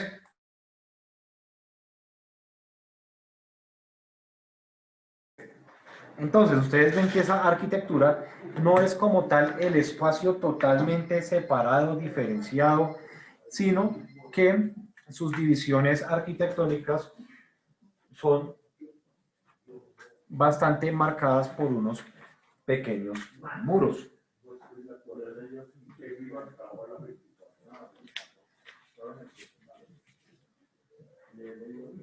¿Ya sale hoy eso? Ah, me falta uno. Ya regálenme un segundo que me pusieron a hacer autógrafos. Listo. Bueno, ya me robé el efecto. Bien. Bueno, listo, qué pena. Entonces, estaba firmando unos documentos importantes. Qué pena con ustedes. Entonces, estamos hablando de que eso como lo que ustedes conocen de una manera un poco abierta y no tan profunda como la arquitectura loft, que todo es abierto, no hay muros y todas las cosas, que es un improperio hablar eso a la arquitectura loft, pero bueno, acá estamos con una propuesta muy parecida donde solamente tenemos unos muros básicos divisorios y totalmente abierto en vidrio jugando con su entorno. Entonces, una casa en la mitad de un gran potrero, totalmente rodeado por árboles, por vegetación. Esta tercera imagen pareciera que fuera en otoño.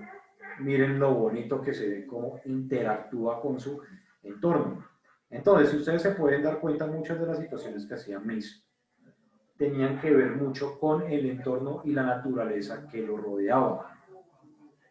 Estamos hablando de una arquitectura bastante incluyente también con el entorno natural. Lo natural y lo artificial, cómo actúan y cómo se complementan para ser uno solo.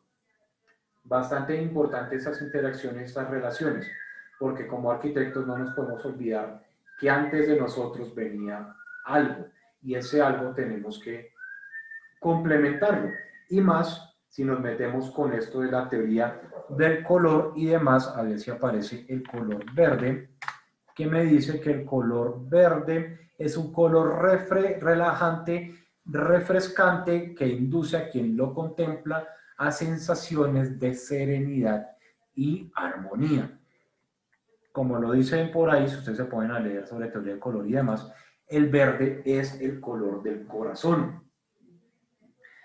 Claro, si usted encuentra aguas verdes y cosas así, o cosas también lo puede asociar con temas cochinos y radioactivos, pero el verde está ligado a la serenidad y a la tranquilidad. Por eso es muy diferente cuando usted maneja su moto, su carro o su vaina en la ciudad que cuando lo maneja en carretera.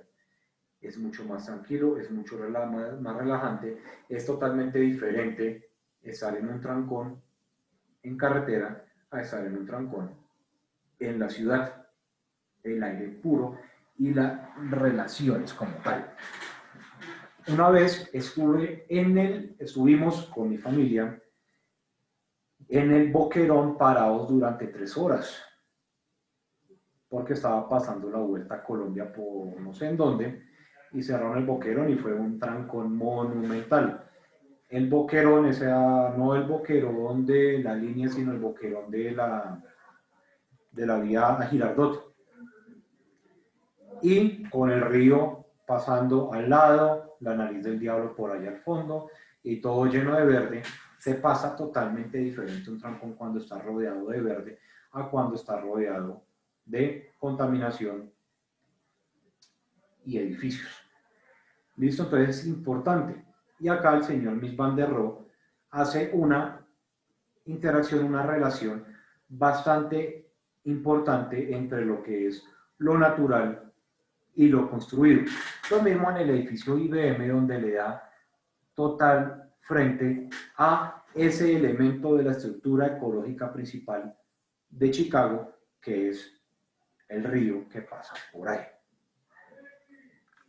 Entonces, si ustedes, para aquellos amantes de Salmona, por ejemplo, lo que hizo el señor Rogelio Salmona con el río San Francisco, que fue recuperar ese elemento de la estructura ecológica principal de la ciudad y canalizarlo.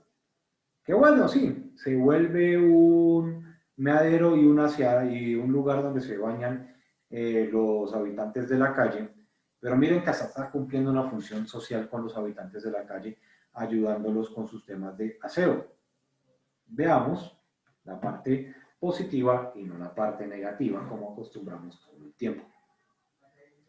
Y es un elemento que ayuda a refrescar la zona, porque el agua, sea como sea, refresca, y además, con el ladrillo, con el sonido del agua, es una zona, esa es algo que tranquiliza bastante.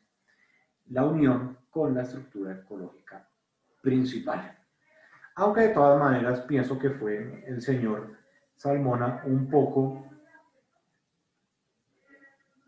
tímido en el momento de utilizar y hacer propuestas de vegetación. Listo. Entonces, bueno, preguntas con estos dos ejemplos del Miss Van der Rohe.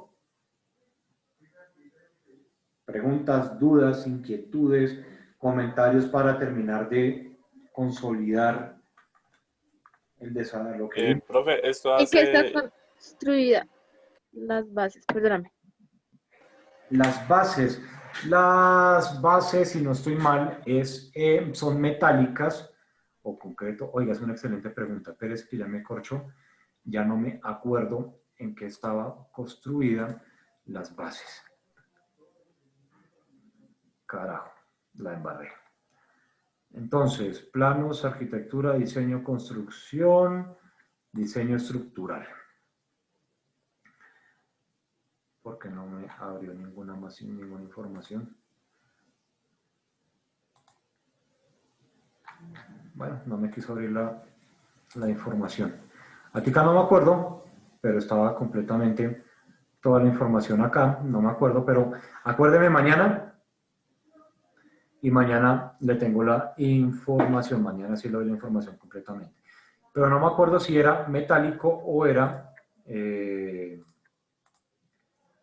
no me acuerdo si era metálico o era en concreto, que si no estoy mal, toda la estructura se hizo metálica. Entonces, ¿qué hacen? La hipermeabilizan, creo que es que se dice, para que no lo... El metal, el hierro, tiene muchísimos tratamientos que no solamente es... a ver, existen muchos aislantes que tienen ahorita, por ejemplo, los de Zika, que es para aislarlo del agua. Mire, por ejemplo, nomás el puente de San Francisco, allá en Gringolandia. Ese puente de San Francisco, así como muchos otros en Gringolandia, es de total acero. A ese acero hay que hacerle mantenimiento para que el salitre no se lo coma. Lo mismo los buques.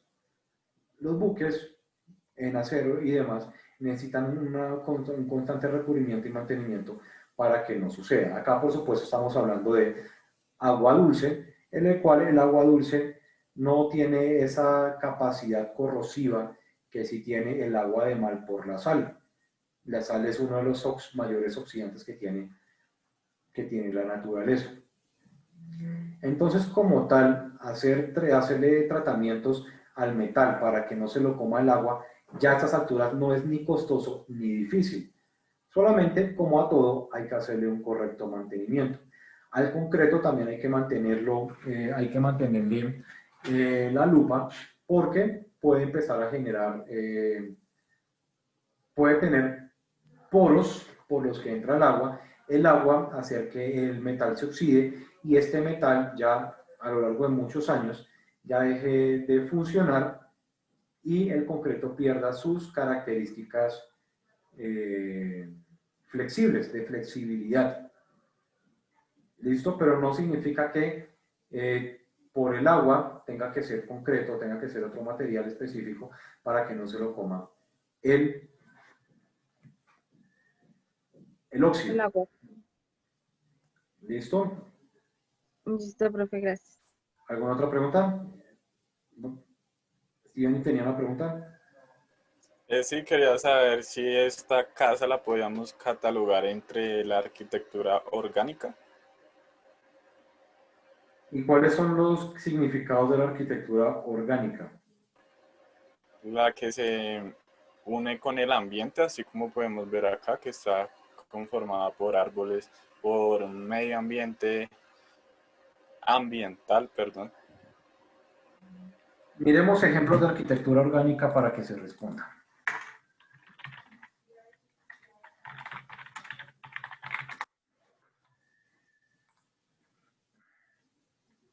Listo.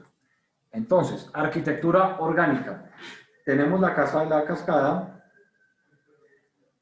que es uno de los grandes ejemplos de la arquitectura moderna. No encuentro la estructura que estaba buscando como tal. Bueno, no, mañana se la tengo para no seguir en el caso. Jorge, qué Entonces, pena lo interrumpo. Señor. Son pilares de acero. Está ahí la información, sino que hay que bajar con el puntero. No entrar a la bueno. lupa que le pusiste, sino la parte de abajo. Excelente. Entonces, sí era acero. Pero entonces el acero, como le decía, no necesita grandes tratamientos, sino que va más enfocado a el cuidado constante. Entonces, arquitectura orgánica. Steven, por ejemplo, ¿usted qué ve acá que sea la arquitectura orgánica? Está conformada por el medio ambiente, por vegetaciones. También está aislada, digámoslo así, del punto de vista de la ciudad. Y pues en eso lo concluiría como en el tipo de aislamiento y el entorno que está basado en la naturaleza. Entonces, es una arquitectura que se complementa totalmente con la naturaleza, ¿cierto? Miremos. No la modifica tanto. Ese, creo, si no estoy mal, hay una emisión en Netflix, si no estoy mal, de la primera casa, que es por donde pasa el río, y lo que hicieron fue construir sobre el río, para que tuviera el flujo de agua. Pero mire, más que todo, el desarrollo de la arquitectura orgánica no se meta a la Casa de la Cascada, sino vea como tal el concepto de arquitectura orgánica. Mire la arquitectura orgánica, miremos arquitectura orgánica, cómo esta está haciendo un desarrollo un poco más, la forma, cómo esta forma se está complementando un poco más con todo su contexto, como también por las, bueno, acá hay mucho ejemplo que es arquitectura orgánica, pero bueno, como el desarrollo por las curvas, por la manera como se está utilizando la materialidad, va más enfocada en tener una relación un poco más directa entre lo que es la naturaleza y la arquitectura. ¿Listo? ¿Usted se vio El Señor de los Anillos? ¿No? Listo. Entonces ahí las casas de los hobbits, como le decía el señor Smigol, era algo muy parecido a esto, donde la casa se unía como tal con el medio ambiente. ¿Listo? Entonces algo que va mucho más ligado, relacionado y un poco más mimetizado. ¿Listo? Entonces, orgánica de filosofía arquitectónica que promueve la armonía entre el hábitat humano y el natural. Pero si usted se da cuenta, la naturaleza no tiene tantas líneas rectas como si lo tiene la Casa de la Cascada. ¿Listo? Entonces, una arquitectura orgánica va más, que es la interacción entre estos dos ambientes.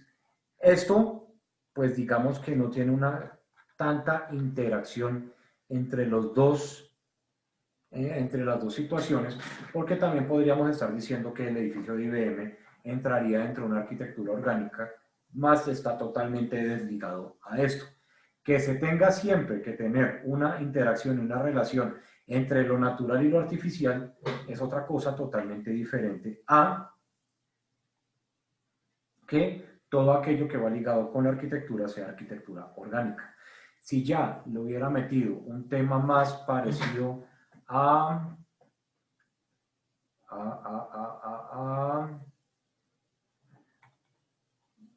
anoche un arquitecto que no conocía lo expuso uno de los estudiantes y tiene un ejemplo bastante interesante entre lo que es la unión de la naturaleza de su entorno con la arquitectura, y es una de las casas bastante chéveres.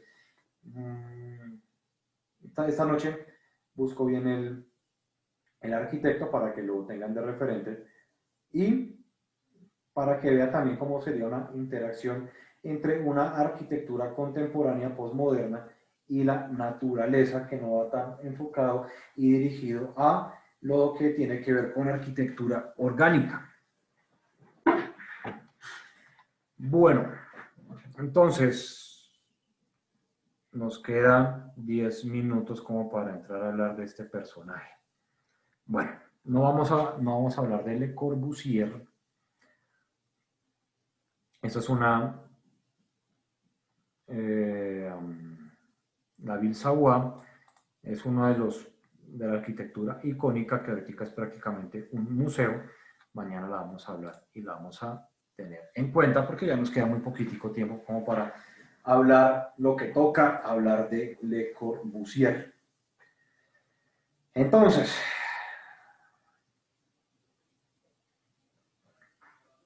ya es que se le seca a uno la boca y viene un traje de agua. La arquitectura no la veamos desde el hecho de solamente construir. La arquitectura es mucho más que esto. La arquitectura es entender a la gente. Qué es lo que quiere la gente y qué es lo que necesita la gente. Entonces, lo que se ha hecho hasta el momento, ustedes teniendo que explorar la arquitectura desde un elemento tan extraño como lo pueden ser un icopor, es que vayan y que analicen otras maneras y otras situaciones que están afectando al mundo hoy en día. El hecho de que estén buscando arquitectos que vayan un poco ligados con su línea de pensamientos para que también vayan consolidando una manera de pensar más enfocada a la arquitectura. Si usted me pregunta a mí si estoy de acuerdo con estar hablando en lenguaje de arquitectos, yo le diría que no. Porque eso lo único que nos hace ver es como los personajes arrogantes que creen que somos la sociedad. Es como cuando hay uno tuviera su pareja fuera médico y va a una reunión con sus compañeros de universidad. Entonces esos tipos empiezan a echar chistes y empiezan a echar cosas a modo médico. Y entonces un súper chiste. Y empiezan a hablar sobre las dolencias de una persona que no era el metacarpiano segundo, sino el perulito tercero cuaternario. Entonces se ríen todo el mundo, ¿no? ¿Qué? Entonces como que está más perdido que el berraco. O sencillamente uno se va a una reunión de arquitectos, se va con la pareja que es cualquier cosa que no tenga que ver con arquitectura y se pone a echar chistes extraños sobre algún tipo de espacialidad o estructuras.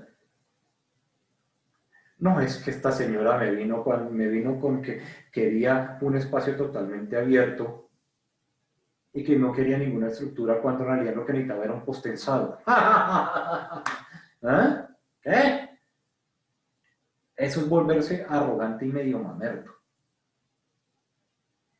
Entonces, si nos ponemos a intentar hablar con un lenguaje totalmente enfocado al ir y venir de la arquitectura, ustedes lo único que van a hacer es enredar a sus clientes. Y el cliente cuando se siente ofendido se va. Tan sencillo como eso. Cuando cree que lo están tratando como idiota, el personaje se va a ir. Y entonces, no le hable de pulgadas, no le hable de corrientes, no le hable de cosas extrañas al cliente porque va a decir, este tipo que me está tratando de ver la cara de pendejo, ¿qué? Y se va. Hay que hablar lo más claro posible. ¿Listo? Entonces, mañana seguimos con nuestros arquitectos. Igual ustedes ahí, ya la presentación está en la plataforma, pueden ir viendo y analizando. Hay algunos arquitectos de los que ustedes ya han hablado. Ahí está su auditorio de Tenerife. Ahí está su Turning Torso. Ahí está, no sé si alguno habló de Norman Foster, pero ahí hay muchos proyectos. No tomé a nuestro colombiano, a nuestro colombo francés, ya se me olvidó el nombre, porque pues se me hace que tenemos muchos más contemporáneos, muchísimo más interesantes, pero vayan viendo la presentación, vayan viendo todos los arquitectos que hay ahí y métanse ahí a esos links, analicen, investiguen, lean, que eso les ayuda a tener a abrir muchísimo más el espectro. Y como consejo, que no lo pidió el señor JH Constructores, no se metan en la cabeza que para parecer intelectuales tienen que hablar técnicamente. La gente entiende muy clarito. Es como esos memes que hay, que circulan, que por ejemplo hacen la comparación. ¿Cómo se viste el multimillonario? ¿Cómo se viste el que se cree multimillonario? Y aparece el personaje, creo que de Facebook, y un personaje ahí bien boletoso. El personaje de Facebook con una camisa hasta rota, tenis, un jean así algo descualquiera. Y sin medias. Y sin medias. Y el otro personaje todo con su coso gigante de polo, todo peinado como si se hubiera echado un litro de gel, una vaina así bien boletosa. Ah, y unos zapatos con un Lacoste de este tamaño, pues porque tienen que ser de este tamaño, no pueden ser más pequeños. Y entonces, eso es lo mismo. En realidad, ¿qué quiero aparentar? Quiero demostrar que soy el duro o aparentar que soy el duro. Y la gente, si usted le habla muy sencillito, muy básico, va a entender que usted es un duro, sin necesidad de tratarlo de enredar, porque lo único que va a entender es que es la arrogancia que tenemos que sacar de las profesiones. Jenny activó el micrófono, ¿va a decir algo? No, profe, es que no sé. Está todo loco el computador. No lo activas porque va a decir algo, pensé que nos iba a comentar algo. Listo, muchachos, entonces nos vemos No. mañana. Entonces, ya que ninguno de ustedes fue el de esta carta, porque esperaba que dijera, no, profe, fui yo y que esperaba, y no lo quería decir en clase para no alargarlo, pero quería decir otra cosa. Listo, ya que no fue ninguno de ustedes, o si fue ustedes, no ven la cara, espero que en la noche aparezca el personaje y de la cara para poder entablar una conversación, una discusión social bastante interesante. ¿Listo? Profe, nos cuenta cómo le fue, si lo encuentra. Bueno, si lo encuentro no voy a decir el nombre para que ustedes no lo vayan a juzgar. Ah, yo le iba a mandar un regalito, profe. Ah, no. Nada de pasteles pasados. Déjenlo así. Por favor, no le dé el pan que haya pensado darle al profesor. Ah, ¿verdad que a mí me iba a dar un Exacto. radioactivos dañado? No, mentiras. Esos con Chernobyl se veían ricos. Sí. Tranquilo que yo creo que va a ser el primero en probarlo. No, yo no sé, cuando entremos a alternancia, si usted venga, tiene que traer alguna vaina bacana. Pues no quedamos en que nos íbamos a ver la otra semana, a Sí, partir de pero las no 10 de la mañana hasta las 4 de la tarde. Confírmeme ahorita, lo de la reunión ahí por WhatsApp, porque eso tiene que sacar la cita con una persona de acá, porque están organizándose acá con uno de los personajes y le doy el número y todo. Ah, ok. Listo, perfecto. Entonces, muchísimas gracias. Voy a detener la